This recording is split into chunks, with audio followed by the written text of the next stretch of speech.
We interrupt this program to bring you an important Wayfair message. Wayfair's got style tips for every home. This is Nicole Byer, helping you make those rooms flyer. Today's style tip: when it comes to making a statement, treat bold patterns like neutrals. Go wild! Like an untamed animal print area rug under a rustic farmhouse table from Wayfair.com. Ooh, fierce! This has been your Wayfair style tip to keep those interiors superior. Wayfair, every style, every home. You just realized your business needed to hire someone yesterday.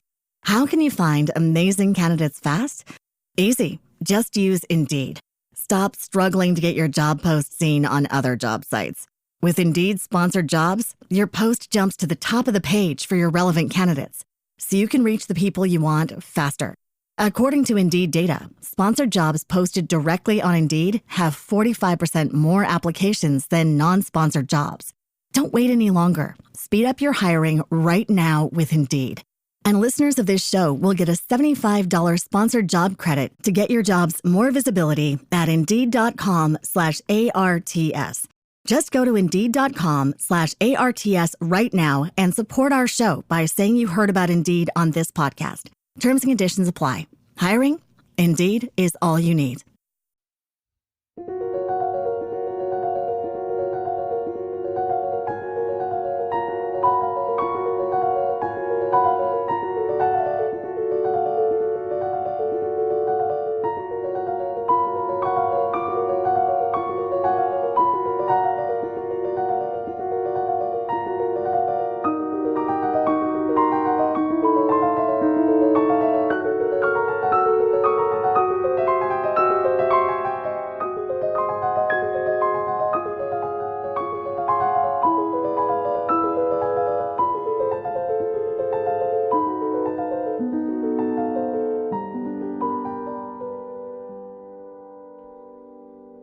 Welcome to Ghostly. Does the ghost of Aaron Burr haunt this earth? Prepare to shiver. Ghostly is your bi-weekly dose of the paranormal. We unearth chilling ghost stories and examine the evidence with a critical eye. Rebecca hunts down the legends while I, your friendly neighborhood skeptic, poke holes in her theories. In the end, you, the listener, get to decide, is it genuine haunting or just purely myth? Click the subscribe button or follow button to always be in the loop of new spooky tales. And as always, we're your host. I'm Pat. And I'm Rebecca. So we're going to be talking about Aaron Burr. Mm-hmm. Sir. Aaron Burr, sir. That's the, yeah. Well, that's Hamilton. Yeah.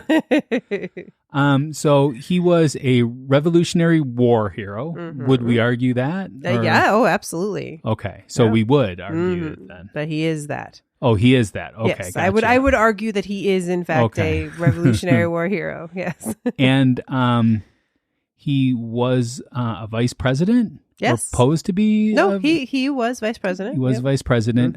To accused traitor and duelist with Alexander Hamilton.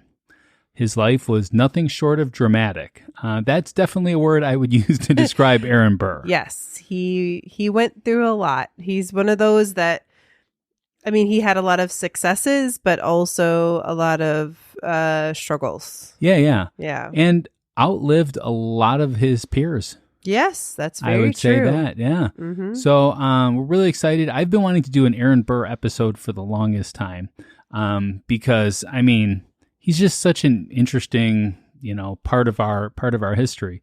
Mm-hmm. And it really depends on what you believe, like what happened then. Mm-hmm. There's evidence supporting both sides that he was someone that committed treason and was a traitor, and that he wasn't. So, yeah, and it honestly depends on the article you are reading. Exactly. If he is portrayed at that particular moment. Particular moment, like sometimes he is portrayed as this, amazing guy who was wrongly, or the complete opposite. Well, he definitely helped shape the country. Yes. Whether for good or for bad. Yeah. Okay, so this would be the time when we would do a shout out on Ghostly. The first way is to give us a review on Apple Podcasts. We always prefer those 5-star reviews, but we're going to read any and all reviews that we receive. The second way is to become a member on Patreon. Just go to ghostlypodcast.com and click on Patreon in the menu bar. We have a lot of different tiers to choose from. But I would like to give a shout out to everyone who came to see us do our panel at C2E2. Yes, last weekend. Yeah. We always love doing this panel.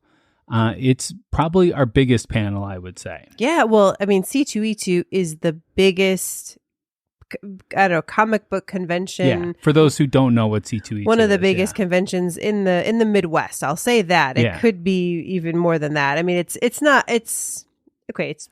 Comic-Con, but it's our version pretty of Comic-Con. close, you know. Yeah. We don't have Comic-Con. No. So this is Chicago's Comic-Con, and it's not like didn't you go to something in Milwaukee? I did. I went to the Midwest Gaming Classic, right? Okay. And it was a pretty big one, but I mean, it's not C2E2. Yeah, how would that rate to C2E2? Yeah, then? I mean, it's definitely smaller. This isn't like in a hotel, like a meeting room in a hotel. You know, this is like in our convention center. It's huge. It's a lot of walking. It is. It's a lot of walking, and then that's just the main floor. Then there's 2 other floors full of panels and discussions and, you know, all sorts of things. And I'll say what I always find special is, I mean, it's a comic book convention. It's not a horror convention. No, not at all. Ghosts and things like that is not the theme of this convention. Yeah, so you would not think that we would do well here, but this is where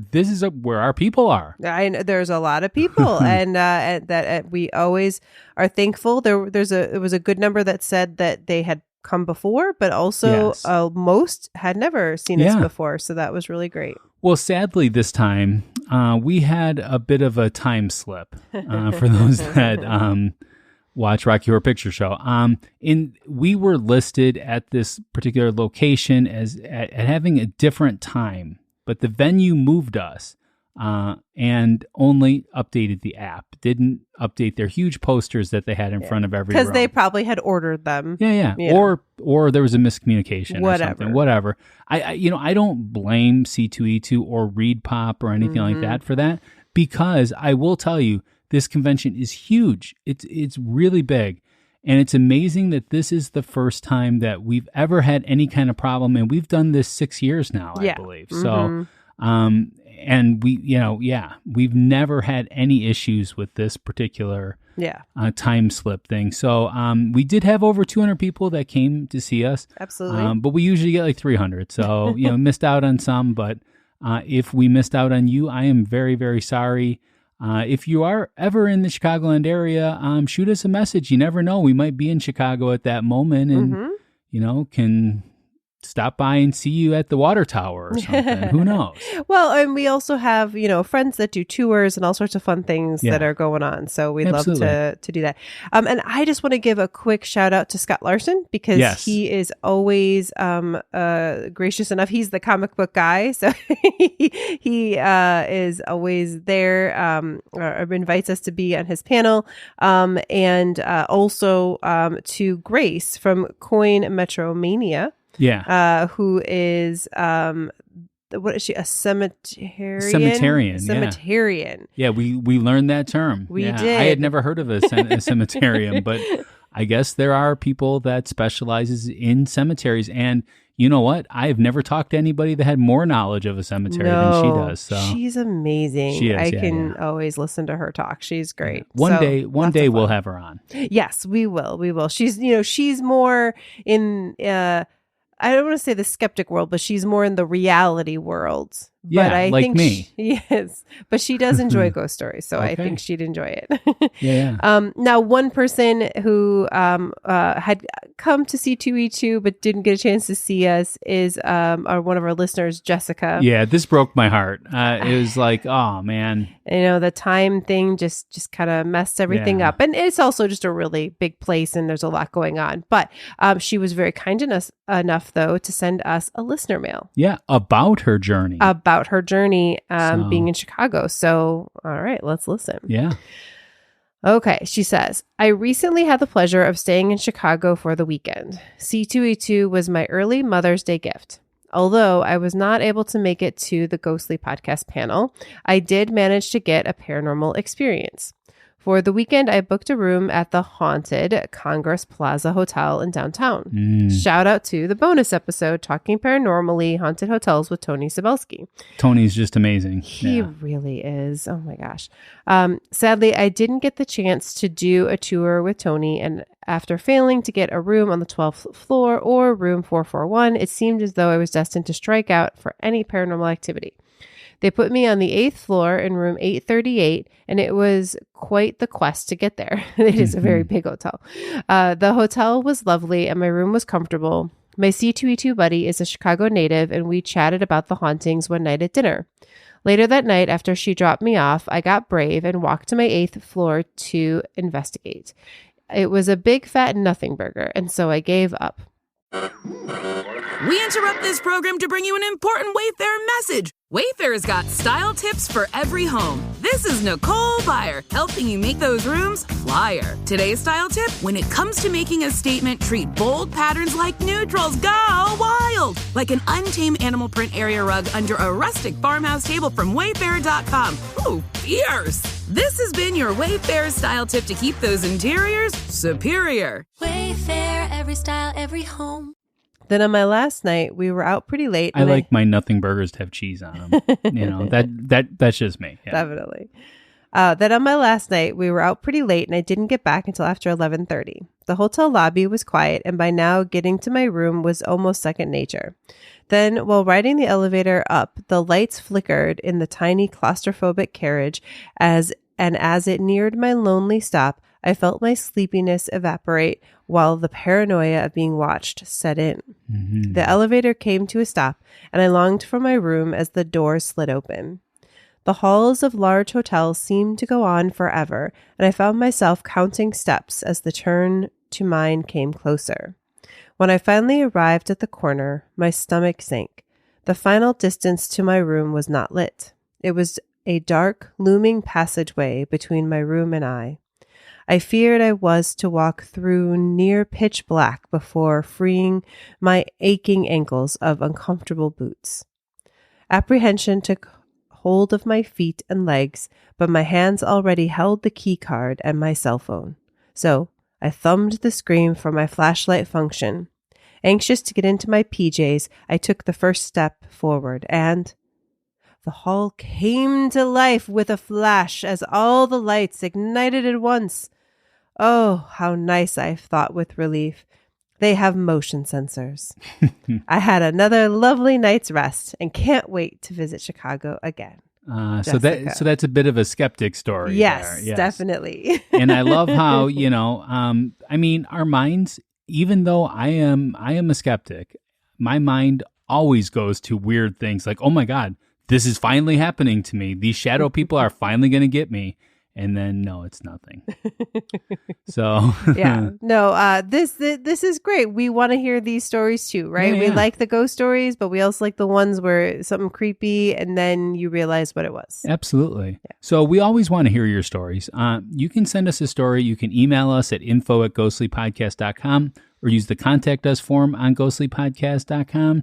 Rebecca always says you can slide into our DMs, which sounds really creepy. When I say it, when Rebecca says it, it doesn't sound as creepy.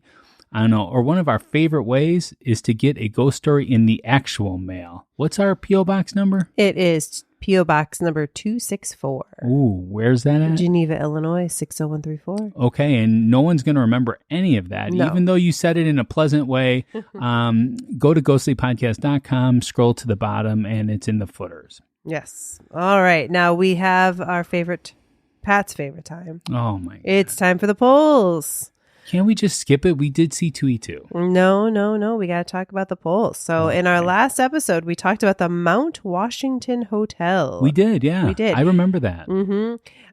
Now, just a quick aside, you recorded a podcast, and we don't have to go into the details of it. Another podcast, yes. But I just want to mention that you told me that in that conversation you talked about the Stanley Hotel. Yes. And so, for those of you that haven't listened to the Mount Washington Hotel episode, it's very similar in size and scope to the Stanley Hotel. Like people get them mistaken all the time. Well, and also because they vacation in like the winter. Yeah. Or I mean, they don't. No, they don't vacation in the winter. And they opened it up. Both of them opened up recently in the winter. But it used to be that it would be closed. Yeah. Right. So anyways, I just had that connection in my head. So if you haven't listened to it, please do. But as for the votes, it ended up at yes, 37%, which is shocking to me, and no, 63%. Yeah. Well, I mean, I remember you were back and forth on some of your scores there. And we finally got the Rebecca scoring grade card. We finally figured out how you rate your particular evidence. So 5 being maybe. Yeah. And like anything below 5 is like, nah, probably not. Yeah. So 5 is my 0. That's true. Yes. A Rebecca 5 is a Pat 0. Yeah. Yes. So that is okay. Anyways, the overall rating that we got was a 3.84. Yeah. All right. So yeah, there you go. I thought, there was definitely something to it, and also too, I messed up and didn't put the polls out on time, so we probably would have got a couple more votes there too. I see. So No. I will take the loss there then. So no, it's all right. Okay. Well, then I will take the win. There you go. All right, let's do a ghost story. Okay.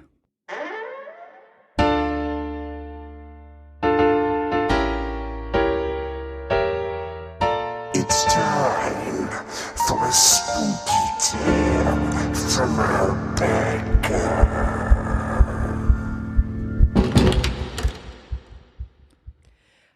I had always heard the stories about Aaron Burr haunting Princeton, but I never thought much of them. Just campus legends, the kind students pass down for fun.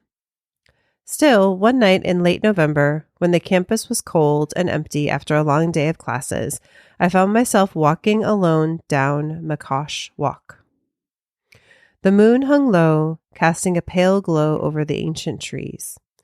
My breath came in clouds, and my footsteps echoed louder than they should have. That's when I noticed him, a man standing beneath one of the old lamplights. He wore an old-fashioned coat, the kind you only see in history books, and he stood unnaturally still, as if the cold didn't touch him. I thought maybe it was a prank, a theater student maybe. But as I got closer, the air shifted, sharp and heavy, like the pressure before a thunderstorm. The man turned to face me, and although the shadows cloaked most of his face, I could just make out the glint of something metallic on his chest, a military medal. He smiled, but there was a sadness in it, a deep, heavy sorrow. Without thinking, I asked, "Are you lost?" His voice was soft and hollow, but I'll never forget what he said. "No, but I never quite found my way back either." And then he was gone. No sound, no footsteps, just the flicker of the lamplight and the hollow silence of an empty campus. I walked the rest of the way home faster than I ever had before. And I still wonder, did I see a ghost? Or did I meet the man history has tried so hard to forget? Wow. Okay, so does this story have any basis in reality? This is based on a story that was told by a student at Princeton. Okay, so how did they know it was Aaron Burr then, not just some rando ghost? Well, let's wait until we get to the debate. I promise we'll have time. So his ghost wears his military medal. Mm-hmm. Yes, and we know that he went there. But in the story, there's a bit more. So this is just All right, we're going to take a short break, and when we return, we're going to get to the history.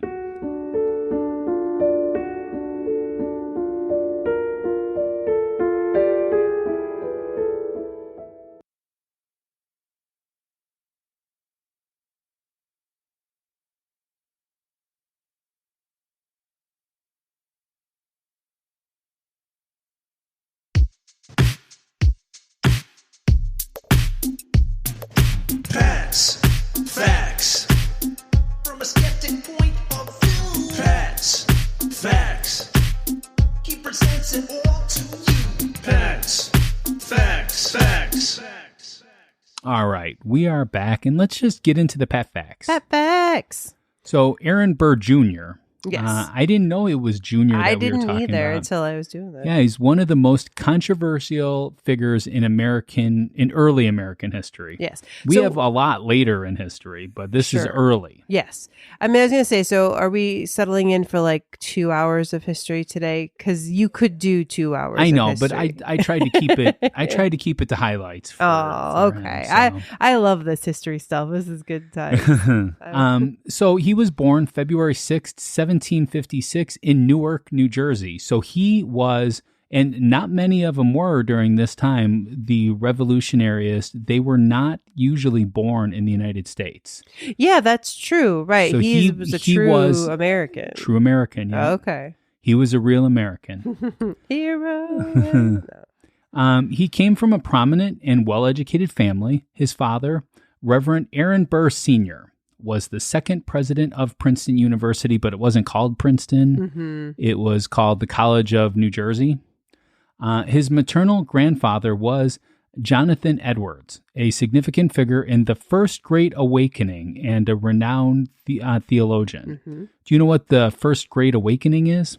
I know I've heard of it, but I couldn't tell you. It was a significant religious revival that swept through the American colonies in the mid-18th century. It was a period of intense religious fervor and renewal, characterized by passionate preaching, emotional conversions, and the emergence of new denominations. Wow. So that means that, like, even his grandfather, I don't know if he was born in America, but like was living there. Like, so there's multiple generations too. Yeah. Yeah. He definitely was, has a lot of roots there. Mm-hmm. And definitely sounds quite American, right? That lots of. We interrupt this program to bring you an important Wayfair message. Wayfair's got style tips for every home. This is Nicole Byer, helping you make those rooms flyer. Today's style tip: when it comes to making a statement, treat bold patterns like neutrals. Go wild! Like an untamed animal print area rug under a rustic farmhouse table from Wayfair.com. Ooh, fierce! This has been your Wayfair style tip to keep those interiors superior. Wayfair, every style, every home. Very intense religious fervor. Yeah. And if you think about it during those times, like if you think of like pilgrims and stuff like that was a very religious time as well. Like we don't often relate that to religion, but it was. It was, time. for sure.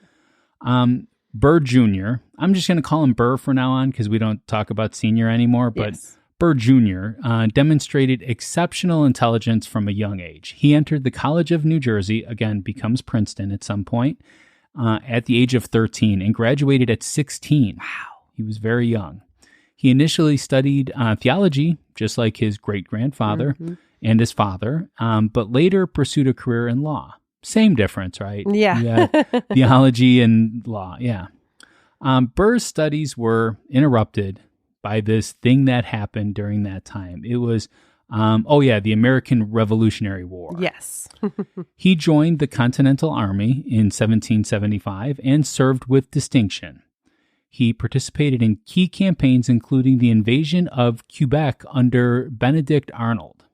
Mm-hmm. Those are weird things to say all in one time. You know, Benedict Arnold led a campaign in Quebec. Yeah, we always just think of him as the traitor, but like he really, I mean, he was a soldier. Yeah, absolutely. For the Americans for a time anyways. But also that we went after Quebec too. Yeah, no, we were up in Canada. Yeah, you don't think about that. No, you don't. But that's where a lot of the revolution, not a lot, some of the revolution happened. Yeah. Burr's bravery and military skills earned him promotions, and he eventually reached the rank of lieutenant colonel. He served under George Washington. You've heard of him, right? I have. So on that podcast that I did, they asked me, what was the most famous person you ever did a ghost story about? I was like, I don't know, maybe George Washington. Yeah, I mean, everybody knows who George Washington was. This is true. Here's the thing, though. their relationship, Aaron Burr and George Washington, their relationship was strained at this point. So. Now, I mean, my knowledge of some of this is based on the musical Hamilton, but I will say, according to the musical, Hamilton and George Washington were very close. Yeah. So it doesn't surprise me then, because Hamilton and Burr were friends, but also like not friends. No. And so, personality wise, it kind of makes sense. But I was just doing the math a little bit. So he was 19 when he joined the army and did all of this amazing stuff. Oh, yeah. And if you think about it, too, back then, you didn't have to be 18 years old. As long as you were able to stand up and carry a shotgun, you were able to go, you know, or a musket. Musket, yeah. So after the war, Burr became a successful lawyer in New York City. He quickly established himself as a skilled attorney and became involved in politics. He served in the New York State Assembly. He was appointed Attorney General of New York and was elected to the United States Senate. In the Senate, he became a prominent figure in the developing Democratic Republican Party. So back then, there wasn't there wasn't Democrats and Republicans. There was a Democratic Republican Party. Okay. So, yeah. Anyway, so Burr ran as a Democrat-Republican candidate for vice president. So this is really weird at this time period, because back then you used to vote. So in the early days of the United States, the process for electing the vice president was different from how it is today. Instead of voters casting separate ballots for president and vice president, each elector in the Electoral College cast 2 votes for president. The candidate with the most votes became president, and the candidate with the second most votes became vice president. The system was in place for the first 4 presidential elections from 1789 to 1800, which is really interesting because this was in 1800 that he did this. Yeah. So the election resulted in a tie. He was going up against Thomas Jefferson. Pretty big name. Yeah, and the election resulted in a tie in the Electoral College, because that is how we elect our presidents, is through the Electoral College. Yes. But Jefferson and Burr receiving the same exact number of electoral votes. This tie threw the election into the House of Representatives. And after a prolonged, contentious process, the House eventually chose Jefferson as president. Burr became vice president then. So just imagine that, you're going against this person, but now you are his vice president. Yeah. It's very weird. And I think there is some, again, part of it is the musical, but also something I read, I think Hamilton, I think, was one of the voters of this. And I know you're going to talk about their relationship more, but just a little bit. He definitely, let's just say he chose, even though Hamilton was not friends with Thomas Jefferson or Aaron Burr, but he ended up choosing Jefferson, I believe. And he wanted to be in the room when it happened. He did want to be in the room when it happened. He really wanted to be in that room when it happened. Yes, sir. Sorry. So Burr's political career was marked by a bitter rivalry with Alexander Hamilton. This rivalry stemmed from differing political philosophies, competition for power and influence in the New York politics, and personal animosity. Hamilton was a Federalist, often opposed Burr's ambitions and viewed him with suspicion because they were forming this new party. And Federalists were the people that were in charge before. In fact, George Washington was probably more of a Federalist than anything else. Yeah. Though he tried to be neutral, but that didn't last. Yeah, for the most part, he did kind of pave the way for that particular system of belief. But yeah. Well, it was the idea, right, of Federalist meaning a little bit more power to the federal government, right? Versus, I don't know what the other party was called, but they wanted more anti-federalist. I think they often went by. But and then it became the Democratic Republican. Yeah, and then they were more in the states. Yeah, so that's why we have this balance. And that's why they wrote it into the Constitution, is because there were these two conflicting parties that were constantly against each other. So the intense rivalry between Burr and Hamilton culminated in a duel in Weehawken, New Jersey, on July 11th, 1804. The immediate cause of the duel was a series of disparaging remarks attributed to Hamilton that were published in a newspaper. So that's how people would fight back then. Yes. Now we fight on social media. Right. Then they would fight in the newspaper. Yeah. And then everybody saw it then. Right. So Burr challenged Hamilton to a duel to defend his honor. In the duel, Burr fatally shot Hamilton, a pivotal event that had profound consequences for both men and the nation in general. Hamilton's death shocked the country and significantly damaged Burr's political career. Burr was charged with murder in both New York and New Jersey, though he was never tried. No. But if you think about it, if, let's say, Hamilton if they didn't duel or if Hamilton had won, our country would be totally different right now because a Federalist would have had more control over things. So, yeah, who knows what Hamilton would have accomplished or done, or what Burr would have been able to accomplish or do. Yeah, either side, you know, it's like, wow, that's really interesting. That's a pivotal moment in our history. Yeah, that these two men. Yeah. Well, and it's interesting. I'm thinking of it in terms of, like you said, like social media, right? So, you know, back then you publish it in the paper. Today you put it out on social media. And then like today, right? Then Burr would have recorded his response video. And then the internet would have taken Would he have sides. danced in the video too? Yeah, I don't know, maybe. And they would have there would have been stitching, you know, you would stitch one video versus the other and you'd lay out your case. And which one would have been Drake? Oh, there you go. Yeah, that's the question. I think Aaron Burr, unfortunately, would have been Drake. I'm not saying that he was like Drake. I'm just saying that people liked Hamilton better for whatever reason. So after his vice presidency, Burr became involved in a series of mysterious and controversial activities in the American West. Oh, he went west? Yeah, wow. He did. He traveled extensively throughout the region, meeting with various individuals, including military officers and politicians. His exact intentions remain a subject of historical debate. Well, okay. Again, not because I don't know how many of us have seen Hamilton, but there's the whole thing in there where it's like, wait for it, right? And his whole thing is like, I don't ever reveal. Like he's like, talk less, smile more. Yeah. Well, maybe he should have talked more so people knew what he was trying to do. Yeah. I mean, the theory is that he was trying to create a coup. Oh. And take over things. That's what the theory was.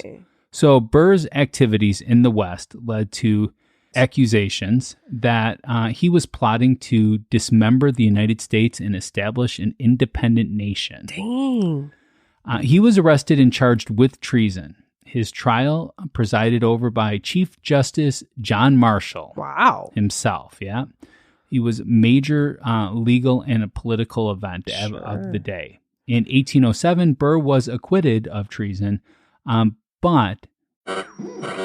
We interrupt this program to bring you an important Wayfair message. Wayfair's got style tips for every home. This is Nicole Byer, helping you make those rooms flyer. Today's style tip, when it comes to making a statement, treat bold patterns like neutrals. Go wild! Like an untamed animal print area rug under a rustic farmhouse table from Wayfair.com. Ooh, fierce! This has been your Wayfair style tip to keep those interiors superior. Wayfair, every style, every home.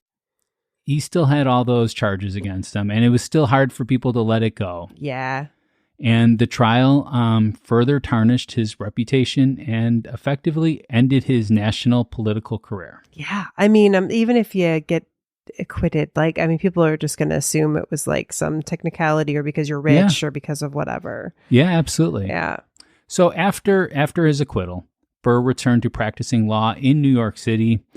In his later years, Burr faced financial difficulties and personal challenges. He married Eliza Jumel, a wealthy widow, but the marriage was short-lived and ended in divorce proceedings. People didn't get divorced back then either. It was like unheard of. So, okay, a couple things really quick. He was married before. Yeah. To Theodosia, I think is her name. And they had a daughter, Theodosia, who he adored. But his wife died, and so then he had this. And what I read was that because he had these financial difficulties, he married this wealthy widow when he was like 77 or something like that. And basically like started taking her money. Or kind of using her money to pay off things. Now, again, people kind of slant him as negative. So I don't know if that's true or not. I mean, but she married the rock star. The 77-year-old rock star. Yeah.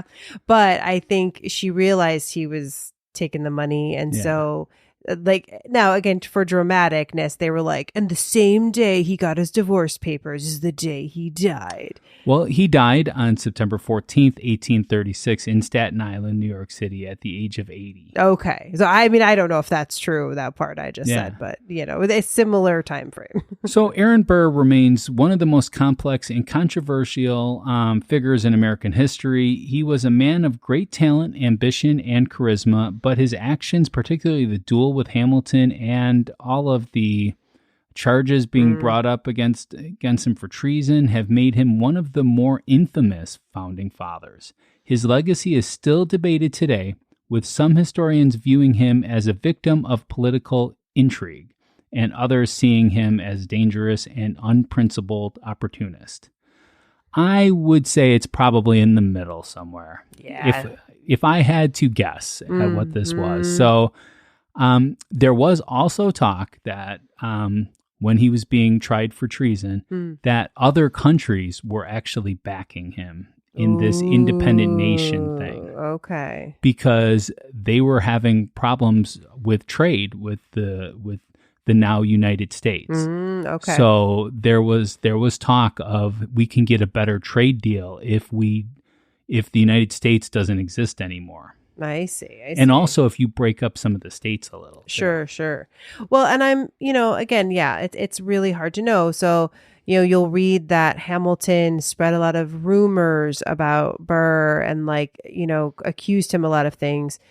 Well, were those made up? Yeah. Were those based on reality? Very did true. he just have a bad feeling about Burr and that's why he did? Yeah, again, I don't know that we have enough information. It doesn't seem to know the truth. It's hard when you hate someone, which sounded like Hamilton hated him. Right. It's hard to see clearly then. Right. And it could even be, not his intention to lie about him, but he's blinded by the hate and anger. And he just focused on things and made them. Or Aaron Burr could just be. Or he really was. Just a big douche. That's all. There you go. Who knows? I wasn't around to talk to him at the time. Do you have anything to add to? No, I think I kind of added my few little things in there. Yeah. But super interesting story, interesting figure, a name that a lot of us know, but know nothing about other than, I think he would, killed Hamilton. If you know anything, that's kind of what you know. Now, we could go on forever talking about Aaron Burr and some of his policies and some of the things that he got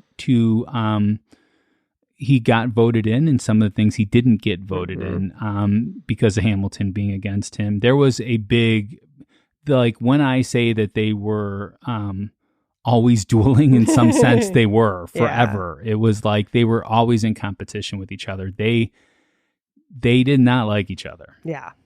Well, I know that he did vote against slavery.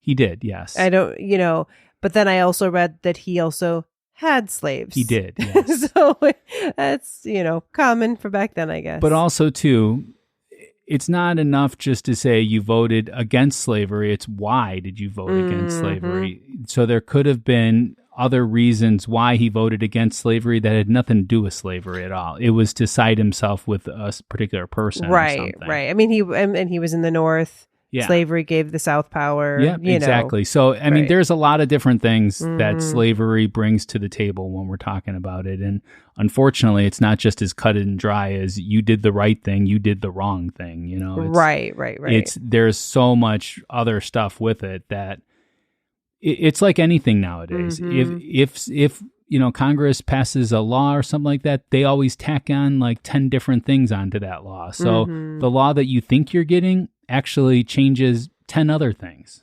So, but And it's been that way since our history. So yeah, definitely. Okay, well, now that we talked about all that, why don't we go ahead and take another break, and then we can debate some stuff. Let's do it. All right.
All right, Rebecca, it's time for a debate. Let's do this. Okay. So let's start at Princeton.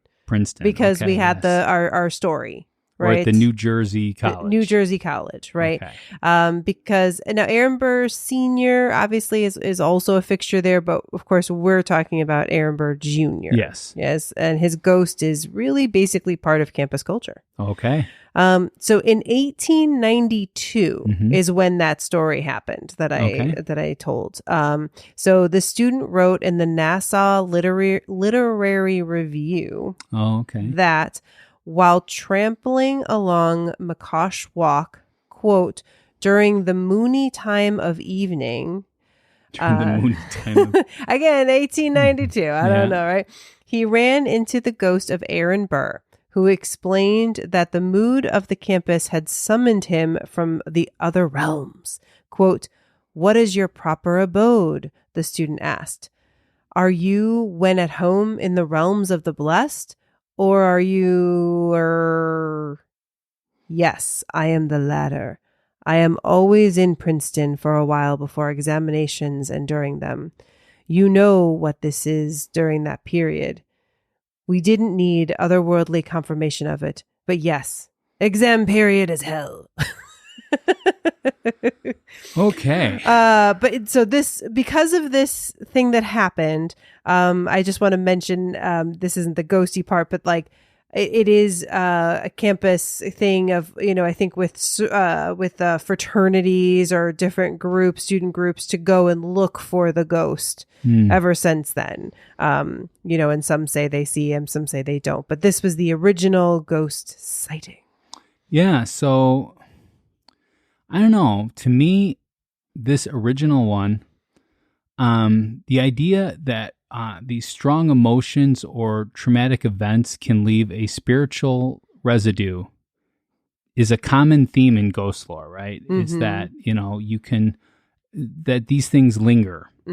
Burr's tumultuous life, marked by political strife, the duel, treason, might be seen as a source of such residue.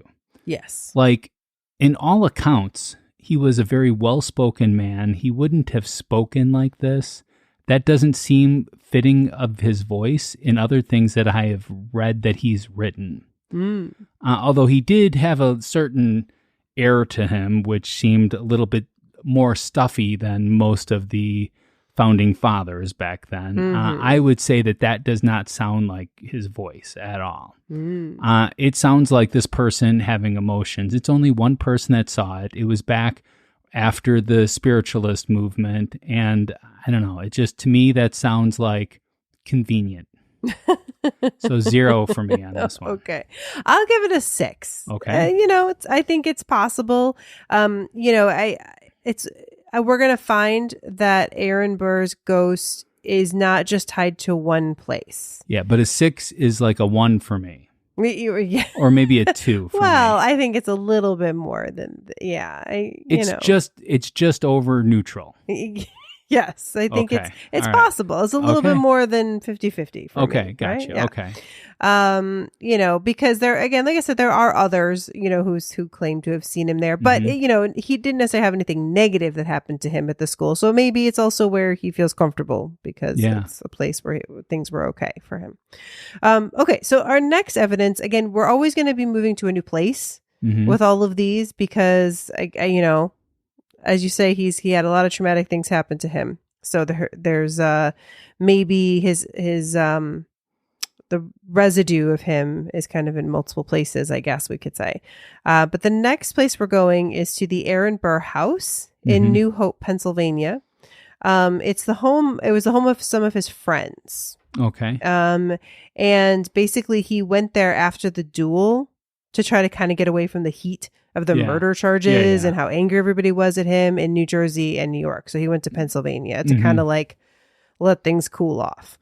And also it was kind of hard to charge him when he wasn't in the States. Yeah, because it was a state crime. It was not a federal crime at the time for some reason. And it was also confusing because it was like the duel happened in New Jersey, but then actually I think Burr died in New York. He did die in New York. So then there was like, well, who charges him? And they just couldn't figure it out. Yeah. So, okay. So visitor. So in this is now this house is now a bed and breakfast. Okay. That people can stay. And so visitors and guests definitely claim that it's haunted. They say they hear I know you love disembodied things. Well, that's something new that they don't know about. So during our panel, I happened to mention everything is disembodied. It's like, it's never like, I heard some distant voice talking. No, it's a disembodied voice. Yes. No body attached. Yeah. And then we had one story that was like a half body showed up. So I said, is that half embodied? So anyways, yeah. We had disembodied footsteps. Okay. Furniture moving on its own. Cold drafts. They feel his presence upstairs. Okay. Which is where he was staying. And I will also say, I think this is one of the places that Lin-Manuel Miranda stayed when he was like writing some of the stuff about Aaron Burr, just kind of getting his mindset. Sure. So I would say that, so these kind of places that have some kind of small connection to a famous person will exaggerate their claims quite a bit. And also too, once you've exaggerated it enough, then it's the power of suggestion that gets to the other people that come. It's like, people were talking about hearing footsteps. Yeah, I heard footsteps the other day, because you want to be as cool as the rest of the people that heard it. You want to be in on the thing. Wasn't that what P.T. Barnum, when he did like his sideshows and stuff like that, and some of them were fake, and he would just tell people, okay, now you're in on the joke. Oh. But don't tell anybody. Oh. So they would still go through it and pay their money to see it because the other people would talk it up so much. I see. So I'm thinking this is a P.T. Barnum kind of thing. So I'm going to go 0 on this one. Wow. All right. Now, I didn't want to get into too many specifics, and I didn't have like any photos or anything. But there are some posts out there, again, of people talking about these claims. So I think what's hard, though, is for sure tying it to Burr. Yeah. You know what I mean? Like, no one necessarily at this location claims to see a figure that looks like Aaron Burr. Yeah. And we are specifically asking, does Aaron Burr still haunt this? Exactly. So we're not just saying, is there ghost in this random Pennsylvania bed and breakfast? Yeah. Is it Aaron Burr? So that's where I can only give it a 5. Okay. Because so neutral. Could it be Aaron Burr that's haunting this place? Maybe. Could it be Michael Jackson? But I don't know about that. But it could be somebody else. you know? So, I mean, do I think it's haunted? Yes. I mean, I found enough stories of people were like, my dog was freaking out, my cat was freaking out, like other things happening, but no one necessarily had anything that was enough for me to know for sure that it was Aaron Burr. That's where Ghostly gets interesting, is that we come up with a question, and that is what we are trying to get an answer for, not the rest of the other stuff, because we could argue debates in one episode. I mean, we could argue Ghost in one episode and we would be done. We would never do another episode again. Definitely. But we don't do that. We have specifics in this. Yeah. So this is the court case that we are presenting. Absolutely. And I will say, from my research, we could actually do an episode on New Hope, Pennsylvania itself. Yeah. Because the whole town has a lot of haunted places. But this is the only one that claims any connection to Aaron Burr. I will say Rebecca has been picking the episodes lately. Yeah. I have not picked an episode, although I wanted to do Aaron Burr when we first started. After doing like George Washington, I think I mentioned Aaron Burr. So, but we're doing it now. You brought it up again, so we're doing it. You're picking the episode. You also help with this one, we're going to say, but yes. Well, I mean, once you said it, I was like, oh yeah, I mentioned that a long time ago. Yeah, so, no, it's good. It's good. All right. So then let's move on to our next one. Now we're going back to New York. Okay. To the room where it happened. Oh, because you want to be in the room where it happened? Aaron wanted to be in the room where it happened, right? No, this is the Morris Jumel mansion where he died, right? His second wife. Yes. So this is the, like where he got divorced and all of that. So I found, this was the one piece of video evidence that I found. Let's call it physical evidence. Physical evidence. There you go. So I did send you a link to the video, the YouTube, and I'll for sure put it in the show notes. This was the note from the person who took the video. She says, I visited the Morris Jumel mansion, because you can definitely go and tour this beautiful big mansion. It has a ton of New York history. The room looked very nice. Yeah. I mean, it looked very fitting for the time, too. For sure. Back in April, I didn't catch what year this was, but fairly recently, and captured what looks to be Aaron Burr's face. There is a bust of Aaron Burr in that room, but the location of it does not make sense for it to be a reflection. Plus, it was on a wall. But some friends have suggested it's the light refracting. But again, I cannot see how as the bust is shown clearly in the left corner, and there is not another bust in the right corner that I remember. And the location of the face does not make sense to be a reflection. However, I am open to explanations, as this is the only physical ghostly ding ding ding apparition I have ever potentially encountered, and truthfully, it has shaken my world. Whoa. I also find it curious that this only occurred in this room, as I am related to Alexander Hamilton. I don't know if she means she's like actually his descendant. I don't know about that, or just sounds like that's what she's saying. It does. That sounds like that's what she's saying. Because then, and this is true, she was singing a song from the Hamilton Broadway show, because they had a plaque explaining how Lin-Manuel spent time in the room writing the song I Am Singing, and she was singing The Room Where It Happened. So, yeah. Anyway, so you saw the video. So she's panning slowly, right, across the room, just like, and like you said, she's singing. It's like she's just kind of like singing, like this is a cool room, right, where he wrote this song from Hamilton. And then when she went back and watched it later, she says, is when she noticed there's like a clear face on the wall right underneath a window. Yeah. So a couple of things. I appreciated the video, because that was my first time seeing the room where it happened. Yes. It was a nice video as far as videos go. I will say I have issue with it a little bit. But okay, let's just go back to when she was filming it. It was as if nothing happened. It's going back in and freezing frames and slowing down the frame rate and stuff, so that you can see things that linger a little bit longer. Yes.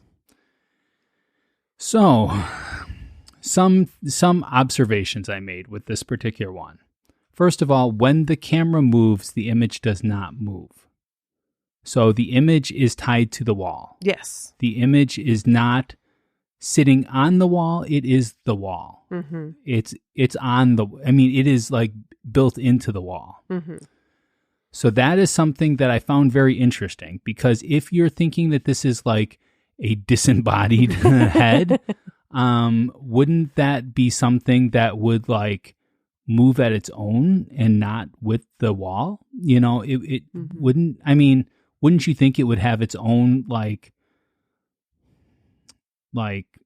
dimensions to it? Yeah, it doesn't. It looks flat. Yeah, it does it not. It does look flat. It does flat not is a good word look for that. like a ghost. Yeah. Like it doesn't look like you're looking at his ghost head floating there. Yes. That is not what it is. And I do not think it's light refracting off, because it would have moved in a different way if it was light, because as you're moving, the light would be refracting in a different direction. It was stationary. Yes. All right. So here is my thought. And this is this is a weird one. Okay. All right. It looks to me as if it's a different kind of paint than the paint on the wall. And I don't believe that they were painting a person's head. It doesn't even look like a person's head very much, in that it is a little bit circular. It looks like a patchwork kind of thing. Like maybe there was a crack in the wall. It's right underneath the window. So it could be a crack from the window, and they were trying to cover that up. But it also looks like maybe it was almost intentionally done to pick up on different light. So you might not see that with your natural eye. That might be your camera only picking it up. And I think that this is something physical that is the room. I think it's some kind of paint or spatula or something like that. Interesting. Yeah, I'm not sure. I mean, it is different. It's definitely creepy. I do think it's hard because, like, it'd be one thing too if we had another video or a photo of the wall without nothing. It. Yeah. And then we have this. Or a different, like, if like, because she's just pivoting, right? Pivot. She's just pivoting, you know, and she is standing in one spot. She's not moving like she's not like showing you this is this spot and then moving to another spot. This is this spot. It's just a panoramic. She's standing still, and she is, I don't even know what that would be called. Like surveying the room, gyrating to the, you know, to the room, whatever that would be. No, you know, it's like, yeah. So her feet are not moving. So she is in the same spot the whole time. It would be different if we could see if she moved a little to the right of where she was, because it's often the right-hand side too. So if she got more straight on, and I am imagining that there is more photos, and that you don't just take one video like that and sing a song. Of your room, maybe. I would imagine she probably took pictures too. I would have liked to have seen them as well. Also too, I watched this video way too long. Because first of all, the video itself shows you it like 3 or 4 times. Yes. And I watched the whole thing to make sure I wasn't missing some part of it or something like that. And then I watched it like 3 or 4 times. So I've seen it like 12 times. And to me, it looks totally like this is meant to be there. This is part of the structure of the room. And not that this is like some supernatural thing that's like, It just looks like a whiter paint than what's on the wall. Like the wall is like an egg tone, let's say, and this is like bright white. Interesting. Like they didn't match the paint right. Because to me, it looks dark. Like it looks like a completely different color. Oh, to me, it's very bright.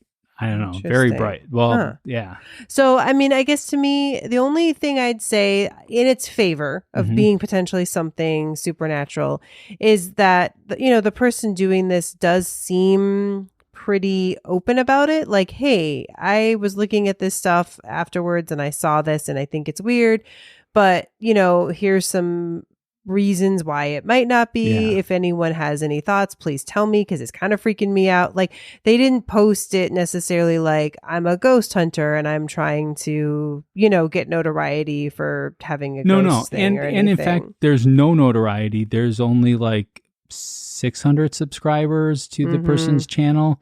I don't know what else they do. But there was only like 200 views of this, or maybe there's only 100 subscribers and 200 views. Yeah, it's not. It wasn't like there was like thousands of views to this particular video. So, they're not getting anything out of this. They really believe it, but to me, if you look at it, it just it does not look like your typical this is an orb, or this is that, or this, it doesn't look like anything like that. It looks like paint that's a different color that's just standing out a little bit. Yeah, to me, I feel like it looks so weird that it would be like completely noticeable if if it was there all the time. But everybody here, let's go give her more views. Right. Yeah. I'm going to put this right at the top of the show notes in the sources area. You go visit, take a watch, and let us know what you think. Yeah, I want to know what you guys think too. Because I feel bad. I don't mean to diss this person's video. I think she did a great job filming it. I don't think it was out of malice that she's trying to get anything out of this or anything like that. She seems open. I think that she believes that it's something, and that's fine to believe it. I just don't agree. Yeah. So I'm giving this one a 6. Okay. I'm going 0 because to me it could just be paint. Gotcha. All right. So we got a couple more small ones here. Okay. Another sighting of Burr's ghost is supposedly in New York City. Burr's old carriage house has become a restaurant, one if by land, two if by sea. And it's considered one of the most haunted spots in Manhattan. And to actually, usually it's reported that both Burr and his daughter, Theodosia, haunt this restaurant. But I'm just focusing on him because she has other things that her ghost does. Okay. But she supposedly steals earrings, I guess. Oh, okay. Like, it's really weird. She steals jewelry. Hey, at least that makes sense to me. I guess, yeah. But staff and patrons report flying plates flying off of tables, cold spots, and women feeling like they've been pushed on the staircase. And then I guess what connects it to Burr is that some guests claim to see a dark figure in 18th century clothing lurking by the bar. Okay. So flying plates, cold spots, feeling touched, pushed. Yeah. So was there any connection to Burr actually? Is this his, like, I don't know. There's a lot of places that claim to have some kind of history with a particular person. I did not hear that he had this carriage house and that a carriage house became a famous restaurant. When you read the histories, there are people that say there's really no evidence that he owned this particular property. Yeah. So, again, maybe this is haunted, but that's not our episode. It's not, hey, is all these places associated with Aaron Burr haunted? That would be a different question. This question is, does Aaron Burr haunt these places? And for that, it's 0. Yeah, I think this one, it's hard. I'm as much as I'd love to give this one something, I can't. So even for me, I'm giving it a 3. Whoa. Yeah. Whoa. Again, might be haunted. Not saying I it's can't not even haunted. give that low of a score because to me, 0 is as low as I can go, and 5 is your 0 for me. Oh my God. They see that's the beauty of, using the whole scale. No. Then I have room. No, because then it would make people think that I actually believe something. But yeah, I did see too many people say that it wasn't necessarily ever owned by him. And I just, it's I don't know what the connection would be. But I do want to go check it out. One if by land, two if by sea. That sounds fun. Yeah, but there's a place in DeKalb called Tom and Jerry. I bet it was never even owned by a cat or a mouse. There you go. All right, now this one. Yeah. Let's go to this one. Okay. Last piece here. We're going to Weehawken. Weehawken. Right? Yeah. Which, if you remember what Pat told us earlier, is... Which, that has to be a Native American name. Has to be. Because it would be a really bad name if not. You know, we Hawken. Yeah, no, I'm sure it's a native name.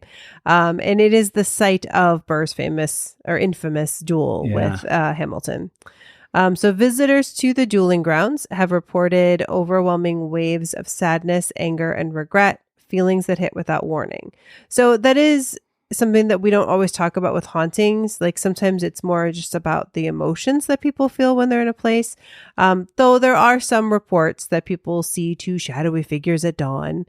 Some say it's Hamilton that's haunting this place, but others believe that Burr, who's burdened with the guilt that destroyed his career, is trapped replaying his greatest mistake, and him coming back there is what makes people feel that way, and again maybe see a shadowy figure. I don't know this one. So first of all, it seems like I don't know. It seems like this could be anybody there, right? I know that these dueling grounds were actual people. People had dueled there at other times too. Mm-hmm. This wasn't like, hey, this is this unique parcel of land. It was actually a place that people had dueled, and it was outside of the jurisdiction of certain police and stuff like that. So that's why they went there. Interesting, because in Hamilton, right, he doesn't put bullets in his gun, right? Hamilton. Oh, no, I know. I thought he did. He just shot it up in the air. Yeah. He actually did put bullets in his gun. He did fire. Pistol was undoubtedly loaded. After being shot, Hamilton stated that his gun was still loaded, suggesting he did not discharge it. So, interesting. Okay. And if that is the case, then why would he be one of the ghosts participating in the pacing back and forth? Why would Hamilton's ghost be part of that? Well, that's where he was killed. Yeah. So maybe he, still. It wasn't an instant death. Like, I think they took him away and he died. A lot of times they didn't die from the bullets then because the bullets were very poorly manufactured. Whereas now they have exploding bullets. They have bullets that can do different things inside you and stuff like that. Sure. Those bullets were just like BBs pretty much, like very big BBs. And anyways. So he did die in New York. I don't think he died on the site there, but it is where he was, shot. So I'm just saying, first of all, we have no proof that this is actually Aaron Burr's ghost that we are thinking it could be. But I would say that you go to this place thinking that you are going to the place where Hamilton died, even though he didn't die there. He got shot there, but he didn't die there.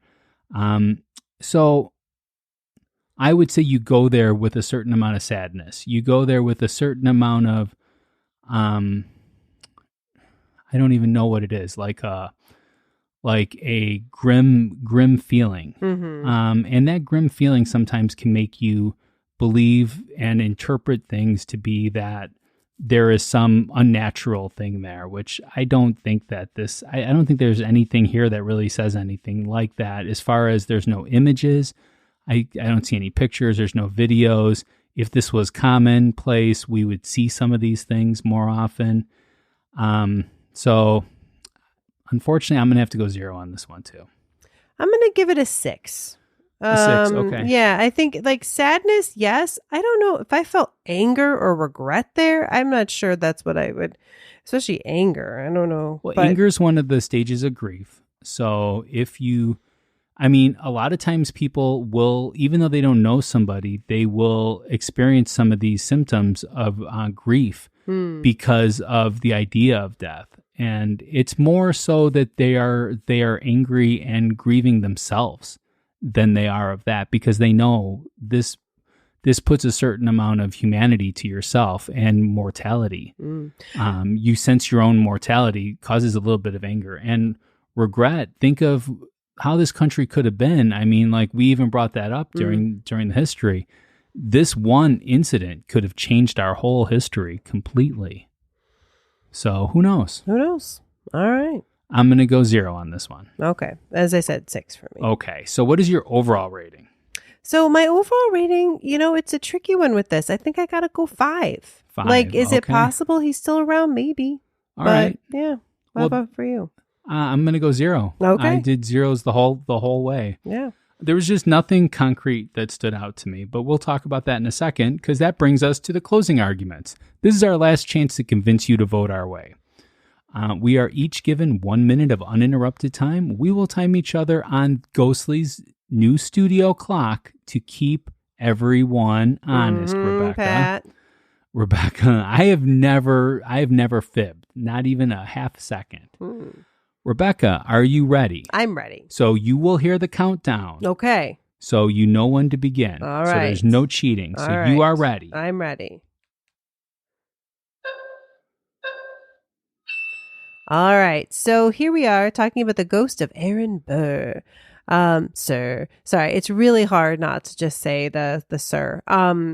Here's the thing. Dramatic life. Horrible things happened to him, but he moved around a lot. He didn't necessarily kind of stay in one place. I mean, New York seems to be the concentration of where people see his ghost because that's where he did spend a lot of his time. I just don't know. I mean, do I think it's possible that he could be somewhere? Yes, but that's why I'm doing a 5 because I just don't necessarily see evidence that for sure it's him that's haunting these places.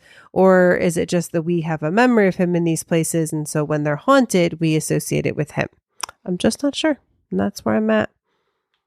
All right. You still had 7 seconds left. So people do not get to hear the end, which sounds just like the beginning too. Yeah, it's all right. Okay. And I am ready and I'm going to go. All right. So the story of Aaron Burr is fascinating. I will say that. And, if there were ghosts wherever somebody died, there would be ghosts everywhere in the world. So there has to be some formula that creates a ghost. This is not a man that died suddenly. He died at a ripe old age of 80, which was unheard of for back in those days. He lived a long life. There were some problems with his life, but problems that he brought on himself. So I'm going to say that whatever formula you think creates ghost, why would it just happen to be just the popular people? I don't think that this is a ghost. I don't think we're even talking about a ghost, but if so, I don't think we've done enough to prove that one of these ghosts are Aaron Burr. And that's it. So I had about the same amount of time there. Yeah. So, don't let your friends miss out on the chills. Share Ghostly with them and help us grow this community of paranormal enthusiasts. Your support means the world to us. Shout out to our VIP producers who make this all possible. We have Andrew, Alicia, Becky, Cindy, Kevin, Jessica, Alice, Aaron, and Hope. Is it real? You be the judge. Share your verdict at ghostlypodcast.com where I'm going to make sure the polls are open day one. You can just click on the poll section and let the debate continue. Yeah, go watch that video and then go vote. Absolutely. Subscribe to Ghostly now and get ready for more spine-tingling encounters with the unknown. What's the next episode, Rebecca? So on the next episode of Ghostly, we're going to be talking about the abandoned village of Barrahack in Pomfret, Connecticut. I have never heard of such a thing. No. All those words, except for Connecticut, sound like just made up stuff that you just... So is this like a dead mall? Kind of, but it was a village, and somehow it was abandoned. I mean, I'm not sure why. We're gonna find out. Well, there's Gary, Indiana, that not many people live in, so that's kind of a dead city. Almost. Sorry to those that live in Gary, Indiana. Yeah. I mean, but the population's been reduced dramatically, sure. So maybe that's something like that. We'll see. So it comes out on May 7th, huh? Yes. All right. Well, until next time, stay ghostly. Bye.